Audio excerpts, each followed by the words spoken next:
മുഖ്യമന്ത്രി പ്രഖ്യാപനത്തിന് പിന്നാലെ കോൺഗ്രസിൽ പടലപ്പിണക്കം. മുഖ്യമന്ത്രി പ്രഖ്യാപനത്തിന് പിന്നാലെ കോൺഗ്രസിൽ പടലപ്പിണക്കം ശക്തമാകുന്നുവെന്ന റിപ്പോർട്ട്. മുതിർന്ന നേതാവും മുൻ പ്രതിപക്ഷ നേതാവുമായ രമേശ് ചെന്നിത്തല മുഖ്യമന്ത്രി സ്ഥാനത്തേക്ക് പരിഗണിക്കാത്തതിൽ നിരാശ പ്രകടിപ്പിച്ചതായാണ് വിവരം. ഇന്ന് നടക്കുന്ന കോൺഗ്രസ് പാർലമെന്ററി പാർട്ടി യോഗത്തിൽ പങ്കെടുക്കില്ലെന്ന നിലപാടിലാണ് ചെന്നിത്തല. ഇക്കാര്യം അദ്ദേഹം നേതൃത്വത്തെ അറിയിച്ചുവെന്നാണ് റിപ്പോർട്ട്. തന്റെ സീനിയോറിറ്റിക്ക് അർഹമായ പരിഗണന ലഭിച്ചില്ലെന്നാണ് ചെന്നിത്തല പക്ഷത്തിന്റെ പ്രധാന വിമർശനം. മുഖ്യമന്ത്രി പ്രഖ്യാപനത്തിന് ശേഷം അദ്ദേഹം വഴുതക്കാട്ട് വസതിയിൽ നിന്ന് പുറത്തേക്ക് പോയതും രാഷ്ട്രീയ വൃത്തങ്ങളിൽ ചർച്ചയായി.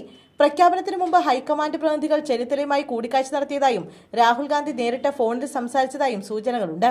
ആ സംഭാഷണങ്ങളിലും അതൃപ്തി അദ്ദേഹം തുറന്നു പറഞ്ഞുവെന്നാണ് വിവരം. നിയുക്ത MLA-മാരായ ജ്യോതികുമാർ ചാമക്കാല, അൻവർ സാദത്ത്, TJ വിനോദ് എന്നിവർ രാവിലെ മുതൽ രമേശ് ചെന്നിത്തലയുടെ വീട്ടിലുണ്ടായിരുന്നു. ചെന്നിത്തല അതൃപ്തിയിലാണെന്ന വാർത്ത ജ്യോതികുമാർ ചാമക്കാല നിഷേധിച്ചു. മാധ്യമങ്ങൾ അനാവശ്യ കാര്യങ്ങൾ പ്രചരിപ്പിക്കരുതെന്ന് അദ്ദേഹം പുറത്തെത്തി പ്രതികരിച്ചു. ചെന്നിത്തല മുതിർന്ന നേതാവാണെന്നും ഹൈക്കമാൻഡ് തീരുമാനം അംഗീകരിക്കുമെന്നായിരുന്നു ചാമക്കാലയുടെ പ്രതികരണം.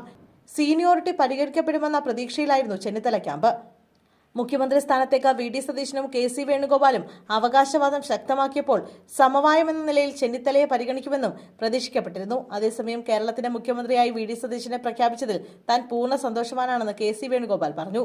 VD സതീശന് ആശംസകളും അദ്ദേഹം നേർന്നു. താൻ ഹൈക്കമാൻഡ് തീരുമാനം ബഹുമാനിക്കുമെന്നും ജനങ്ങളുടെ തീരുമാനമായിരുന്നു ഇതെന്നും KC കൂട്ടിച്ചേർത്തു. AICC നടത്തിയ വാർത്താ സമ്മേളനത്തിൽ മുഖ്യമന്ത്രി ഔദ്യോഗികമായി പ്രഖ്യാപിച്ചു.